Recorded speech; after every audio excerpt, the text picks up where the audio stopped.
Welcome back. Thanks for staying tuned with us. We have joining us on set, no stranger, Minister of Blue Economy and a representative for Belize Rural South, Mr. Andre Perez. Mr. Perez, good morning. Good morning. Good morning. It's good to be here. Thank you for the invite. It's a pleasure having you on set this morning. There's so much we could discuss where Blue Economy is concerned and also where Belize Rural South is concerned. So we'll see how much we could get into during this brief conversation, but we're glad to have you on set this morning. When it comes to the Ministry of Blue Economy, speak a bit about how you've been seeing the vision you've set for the ministry and Belize by extension unfold over the years. Certainly. First of all, thank you all for having me here. Certainly, we want to speak about the blue economy and marine conservation. That is basically the portfolio that I hold. And indeed, there has been a vision that we have been working on. Much has been accomplished. More needs to be done, absolutely. With so many things happening as it relates to the blue space, as development, we have to be careful that we always find that balance.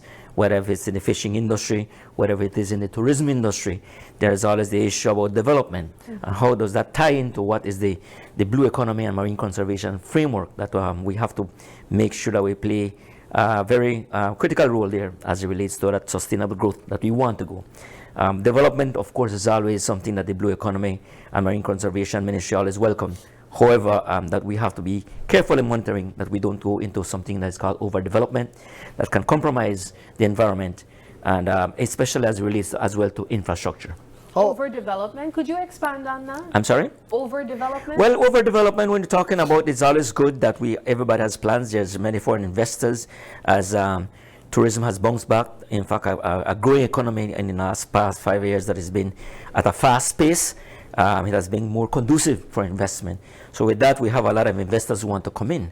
So we are saying that we have to thoroughly vet them. That we don't want to be anybody, ABC, John, Jane, everybody comes in and they want to invest. We have to really make sure that it is, especially as it relates to the blue economy and marine conservation, that it ties in to what is the blue economy framework, that it fits in, and that they meet the requirements that is required by mandated by law. So that's important. Yeah. Now, how would you explain, or how would you say success is being measured within the blue economy when it comes to creating jobs, for example, contributions to the overall GDP, and these sort of avenues? Well, first of all, it is important that when we move forward, it's always about creating jobs, about positively affecting, impacting GDP growth. In fact, we all know that tourism falls almost as much as 40% of GDP comes from tourism, tying directly to what is the blue economy.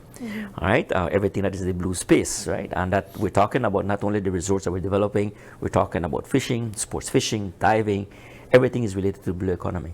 So as it relates to what you're discussing, we have to look more for that as well.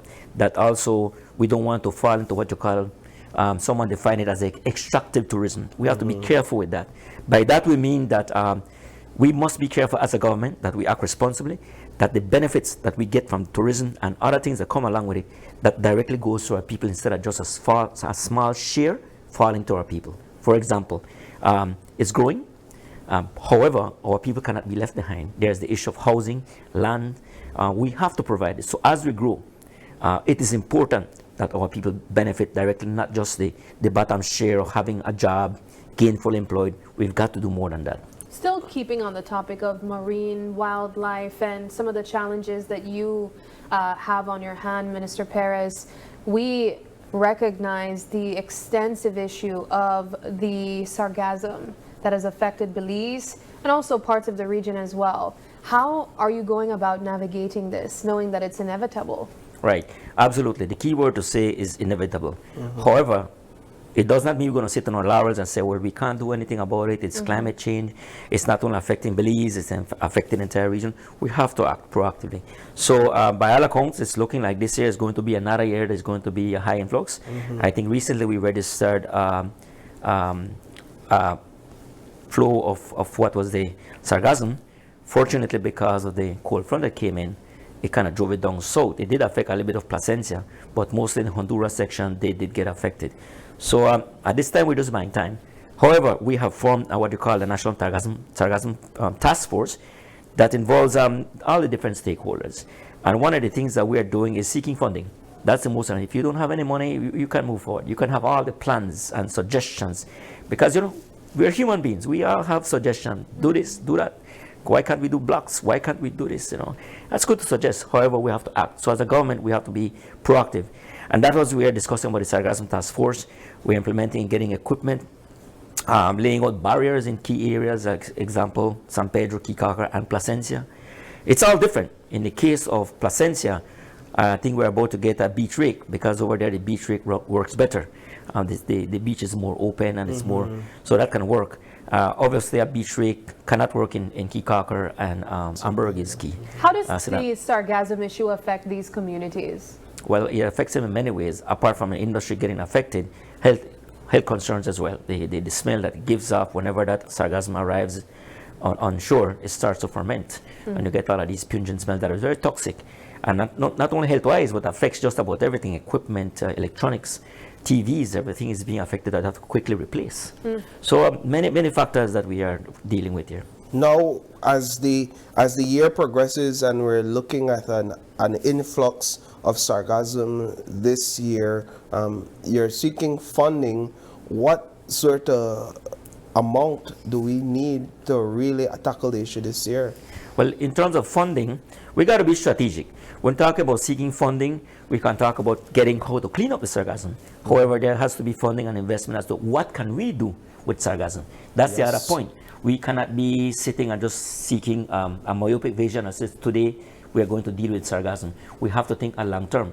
The immediate plans right now is to tackle whatever is coming. However, we must have a long-term vision, and that is what we as a government working on, that we have to reach out to their different people who know how to use this sargassum and turn it into energy. So that is also part of the long-term plan that we have to do, because the sargassum is seasonal. However, we can't be just saying cleaning it up and by the time it's gone, the cold season or the end of year come in, we sit down. We got to plan for that at 5 years, 6, 7 years. What can we do with this to live with it? It's here. We must learn to live with it so we can harness that and turn it into energy. And that is something that we are working as a government, seeking different viable options that can work for us. Any idea at the moment seems plausible and workable? Yes, indeed. We are actually, from the Ministry of Blue Economy, we are working with a company that is presenting something to us that is working already in the areas of the state of Quintana Roo. And they are actually working with us, presenting a plan. Of course, they're investors. They are not just coming in and offering those, but they're saying that they can convert it into energy. The logistics is basically how do we collect the sargassum. It's everywhere. So we have to be strategic about it, the plans that come in. But if it does, it can do wonders, because what we're doing is capturing it outside in the waters, finding different key points, and setting up a plant whereby it can be used to convert in energy. Also including with that, looking at the trash as well. Garbage disposal can also be tied into it. So many people offering different plans. We as a government just have to see where is it's going to be working best, and as soon as possible as well, which is very important, right? Does the task force assist communities across the country? Like, for example, in Placencia, where there were recent concerns about sargassum coming on shore, can a cash-strapped council like this Placencia Village Council lean on the task force for funding and support? Absolutely. For example, the beach rake is given to the village council. That is something that comes via the task force, right, which is the beach rake coming in. So little by little, of course, we're not sitting with a pile of cash, right? But we have to out there and seek the funding is out there. Once we have a good plan, which we are doing and have in place, funds are available, but we have to have a good plan. They just can't say it comes to you, and we have to be accountable to it, make sure it's dispersed and reaches out to the people. So that's how it is. What's the next step for Belize in marine conservation? We have been recognized as a leading force in the blue space. We have boasted of our efforts, but we have to always think of new ways to take it up a level. Well, as you know, Belize is at the forefront, recognized not only regionally but worldwide as it relates to conservation, especially with the advent of the blue bonds that came in. We scored big on that one in terms of that funding that arrived, and we were able to balance, to kind of manage back our loans, our debt portfolio to manageable levels. It also entails that the commitment was that we had to have 30% of our waters under some form of conservation. we're well on our way to meet it. However, to what you're mentioning is that means that more waters need to be placed under some kind of conservation. So from the from the blue economy and marine conservation comes in the picture of what happened to our fisher folks. They are getting more and more displaced. So we as a ministry have to find that balance, that we have to find alternatives. Traditional fisher folks will sometimes they're used to what they do. We do not want to displace them, that is important. However, we must find a way how to educate them, how to offer them different solutions, how to fish more sustainably. And that is part of what, in the big grand picture of the marine conservation, blue economy and marine conservation is all about, is to find these types of alternatives. Case in point, as I mentioned earlier before, in the case of the banning of net fishing, gill net, that was banned. But that was a classic case of what was done back then on trying for the gain of getting this name of banning gill net, and you have a trophy in your hands, and then your fisher folks down there are suffering. Right. They were displaced. Just a little bit of cash was offered to them. And that was a classic case and a classic example of what not to do. Certainly in the future, we as a government do not intend to do that. We must find options, and we do have, right, as it relates to what we can do for our fisher folks. And at the same time, we have to make sure that fishing remains viable and sustainable. That comes under the responsibility of the fishing department, the fisheries department that constantly is doing the stock assessment. They do a fine job there. I really want to highlight that, commend the fisheries department, as well as the Coastal Zone Management Authority Institute. They do a lot of work, although they come under a lot of fire by some of those NGOs who I think it's very unfair to do that. But they have an extensive amount of data that we're always sharing. They do their work. They do their work, and that's one of the reasons why, at this point in time, the fishing industry is very much thriving and is recognized not only in the Caribbean, but indeed in Central America. How did you all address the criticisms that arose in late 2025 when a group of fisher folks and association representatives got together to essentially push back against the expansion of these marine protected areas? How did you all navigate that, understood that further consultations were to be had? Well, that was one of the things that we did, was actually we did consultation. We did our work, that we went out there to consult with our people. I recall the fisheries department did that time. As a mandate is requested by whenever we have commitments, that is what needs to be done, is consultation. And at times we have good attendance, at times no. But sometimes I believe that one of these NGOs, some of them have their own agenda. And that sometimes they go around doing these things to create fire that is unnecessary, giving us all this, that the sky is falling down, that there's fish stocks are depleting. We got to be careful and responsible, and the media as well. They need to be responsible to make sure they go back and get that information. You want the right information, it's available right there in the ministry, not as opposed to someone who goes there and blasts out and says fish are dying, or the fish stock is going down. Indeed, it's growing. More people want more fish. The price of fish is up right now. I believe it's the last time the check was $15 a pound for a pound of fish. It is. However, that does not mean that we're running out of fish. It's just that the demand is there. But we must be mindful that what is out there, we have to do it by way of a fish stock assessment that is done every year by the fisheries department. It's done for just about everything. What the Flat Fishers Association were essentially saying was that the areas that were designated for increased expansion under the Blue Bond, that those areas are used heavily or a lot by fisher folks, and therefore they would be disenfranchised. You're talking about that area down south. Right, so certain parts down south. Yes. Indeed, they have a point. They have a point about there, no? Certainly that's something that we just ignored. But they had a point, and we were discussing with them. And I agree that the flat fishing industry is a very lucrative industry. It brings a lot of money, right? But again, the fisher folks as well, that has been a traditional waters where they fish. So we have to find an alternative for them. We just can't displace. We have to include important, all Belizeans are included in this as we move forward together. But they had a valid point. And the same thing, it's not only right there, it's all over the country. Up north, the same thing in Ambergis, Key and Keycock and flat fishing industry. We have to be very careful how we work with them. It's a very fragile industry. So we have a responsibility that it is safeguarding, that it is preserved, and that it is sustainable, and that is actually thriving. That is important. And it wasn't only them, but a part of their criticism, the entire group that came together, a part of their criticism was also to the extent that the government basically signed on to something with international bodies and partners, and then brought it to Belize and the fisher folks and say, hey, this is what we signed on to. Now we must accomplish these tasks and these objectives. My question is, how are we progressing with accomplishing those objectives under the Blue Bond agreement? Well, first of all, let me clarify it. I don't think it went that way, you know. It didn't really exactly go that way. There are commitments, as I said, we need to do. However, that part of that, we have to take it to our people. It doesn't mean that we're ramming down their throat, right? So let's be clear, that didn't really happen. At times we feel like that.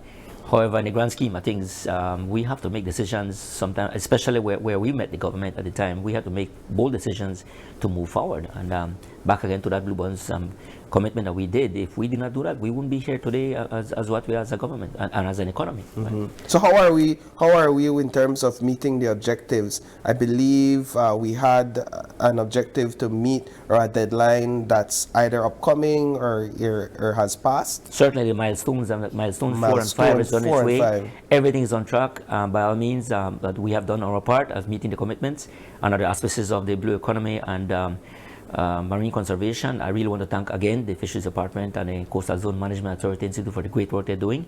They are actually workhorse that they are doing this work, making sure these commitments are met. So by all accounts, we're doing well. Excellent. I want to take things over to your work as area representative in Belize Rural South. We were able to get a comment from you, I believe it was last week, on the constituency funds, and you spoke of some of the challenges that area representatives would face, or standard bearers would face, where their funds are concerned, trying to stretch it for everyone. Let's expand on that a little bit, Mr. Perez. Talk about how you have been able to try to meet the needs of your constituency, of the two communities, San Pedro and Keycocker, with the resources that you have. Okay, first of all, let me start by stating that I think with the coming up of the idea of the constituency development funds for all Sana Bears, including the opposition, just to make it sure, right, to be clear, that is something that demonstrates something, the government being responsible.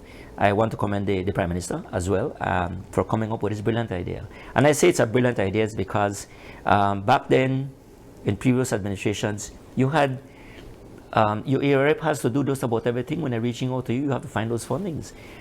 Certainly, you have a salary, but your salary is designed for you to survive with your family, right?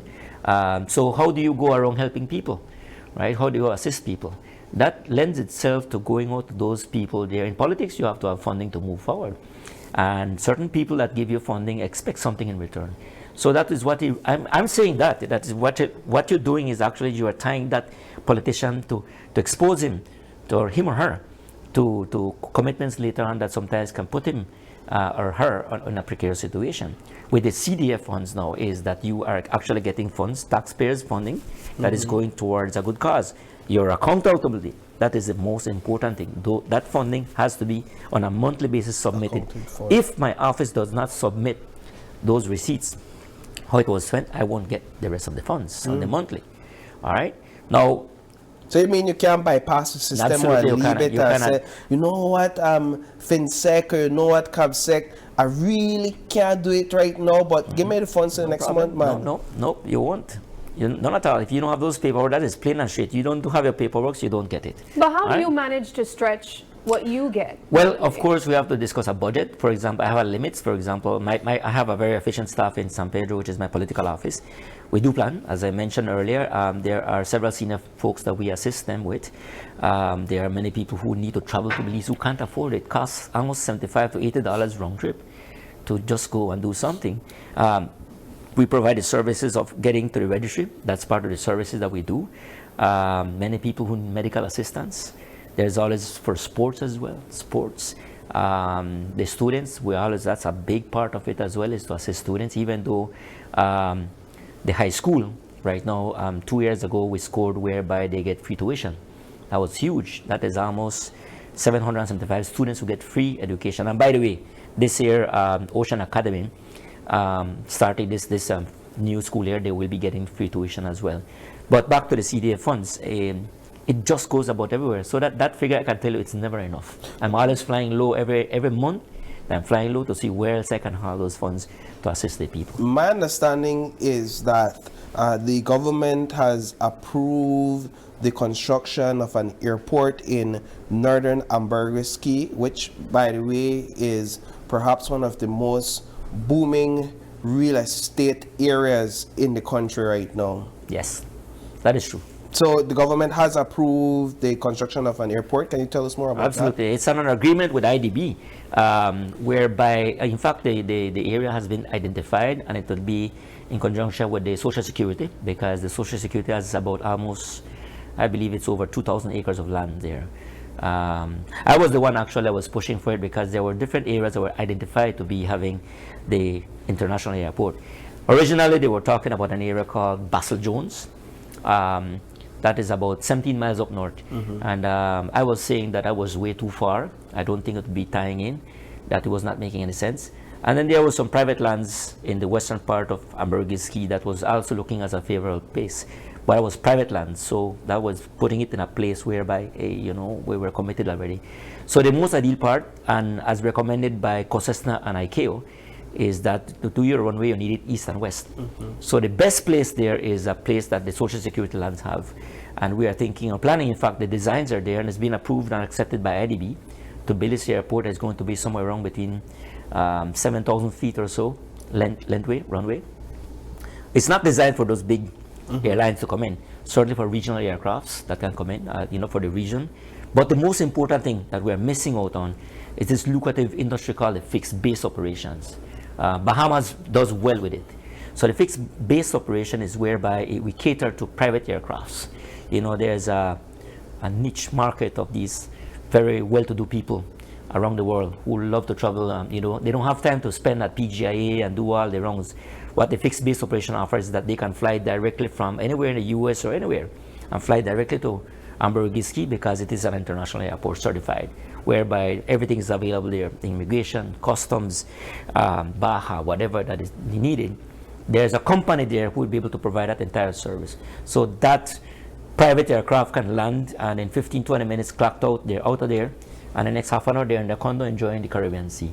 That is a lot of money that we can make from, and we're missing out on that. And having someone to fly from the USA and wants to go to San Pedro has to fly into PGIA to check in and leave their plane there and catch a small flight. That is something that is cumbersome for them.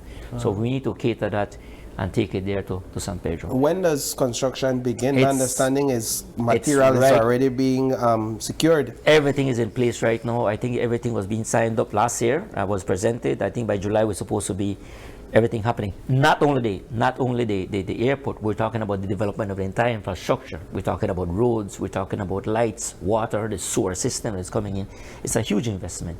So on my side, I'm preparing already for getting lands for our people. That is the most important thing. That's very important. Speaking of investment, there's also a hospital that's in the works as well for Key Cocker. Can we also talk about that? Yes, the hospital is being built at the southern part of San Pedro Ambergris-Key, and certainly is there to cater and designed to cater for Key Cocker as well.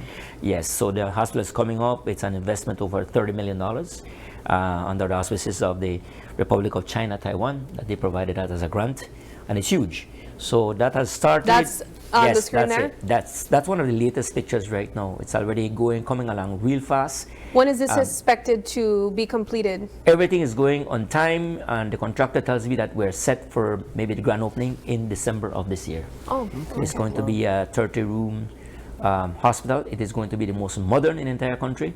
I do know for a fact the statistics or the figures that the CEO for the Ministry of Health says that they will need. It will require permanent staff of over 250 people to make this hospital run. So it's very impressive.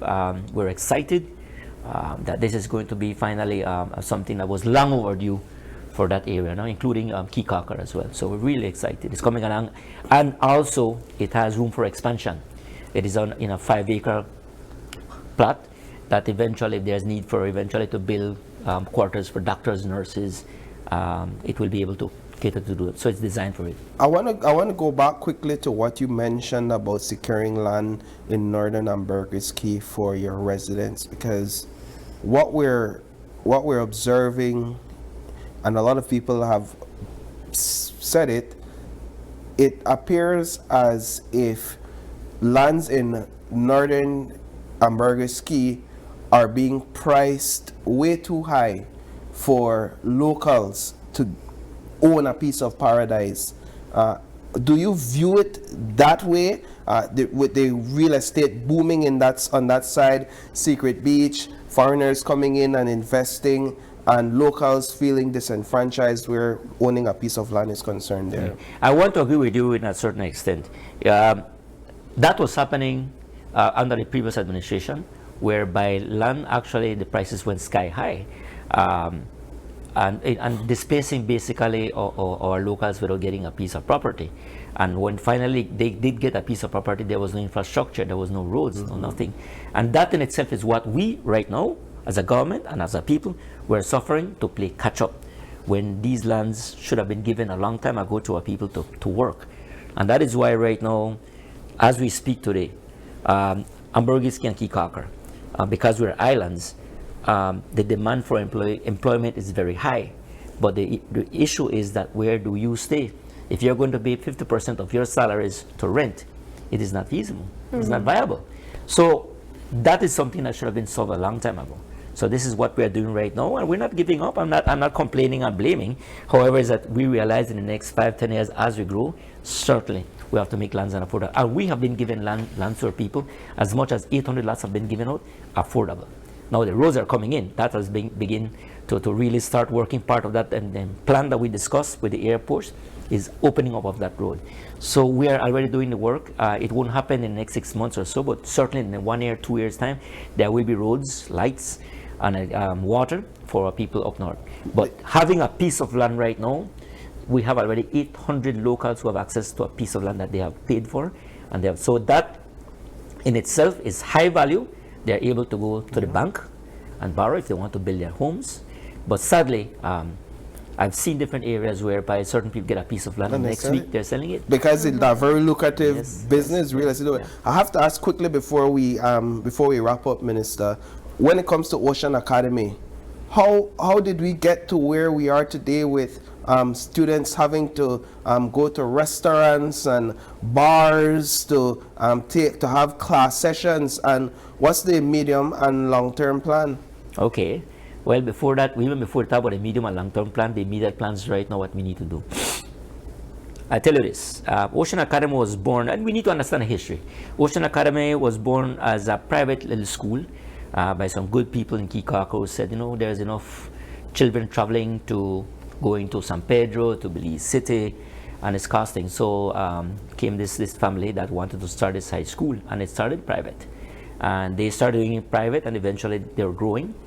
And eventually the government of the day stepped in to provide salaries, which they still do right now. And it was done in just a home. It was a building. It still is a building in a back area there that is very low-lying. And that's where it started. And it started to grow, burst by seams, and almost 170 students being there. When we entered government, I was there, we realized that it was serious in terms of the building was sinking. It was not safe. When it rained, it got flooded. The bottom floor eventually had to be abandoned. I personally was working a lot with them in terms of providing funding to fix the stairs, to fix that, but you just can't be funding something that is a building that is coming. So fast forward to where we are right now is the need for the high school, but the funds have been secured. That was one of the most important things, is that the funds was there for many years, but it was never accessed. Now it was tied in also with the high school that is going to be built in San Pedro as well. I think it was designed for a primary school, a junior college, and a high school. But now the funds have been separated, and we do have a date to confirm that the Ministry of Education is going to be going on the ground. But certainly this year is also something that we're going to start building the new high school. That's for sure. It's going to happen this year to build. And I understand it's going to take about maybe 13 to 15 months to build. But certainly that is immediate. So we can't look at that as long term. It Yeah. has to be now short term. There's no Very other way to much say we're so. going to build a high school next year. It has to be this year. Yes. All right. Well, Minister Perez, this has been a wonderful conversation. We thank you for the time that you took to come and speak to us and to our viewers by extension. As we wrap up, do you have any final thoughts you'd like to share? Well, thanks again for having me. It's just that thanks for the invite. In the grand scheme of things, when you're busy working, you concentrate your efforts, and then all the good things that you do, especially when it comes to social media, it gets blinded. Everything is just about waking up in the morning and they're blasting you out and showing you're not doing a good job. So today, I think is something that highlights at the national level. There are many good things that are being done in Belize Royal. So, and especially we're talking about the ministry as well, where we are making a lot of, we're really making a difference in everywhere we go. Especially Kikaka and San Pedro right now, with the roads are coming up, the infrastructure. We built a brand new bridge in the last 5 years. The bridge was about to collapse along jointly with the town council. We've paved over 9 miles of road. So I do not see where we can say that not much work has been done. The town is growing. Kikaka is growing. But the issue remains that we understand what are the challenges. Land is an issue. So we're not ignoring that. Especially Kikaka, there's no land for these people. So it's in that context that we want to move ahead and understand that there are challenges, but certainly that myself, I feel comfortable that I can concentrate and do the work and focus. There are different areas that I can concentrate on instead of looking at the bigger picture and running around with no heads. I like to remain focused in certain plans that we do. Once you do that, you'll always be successful. So with that said, thank you very much. Thank you too, Minister. All right. All right, so with that, we're going to take another break, and when we come back, we have an interesting conversation. We have a one-on-one with none other than Grammy Award-winning artist Shine Barrow. Stay tuned, we'll be right back.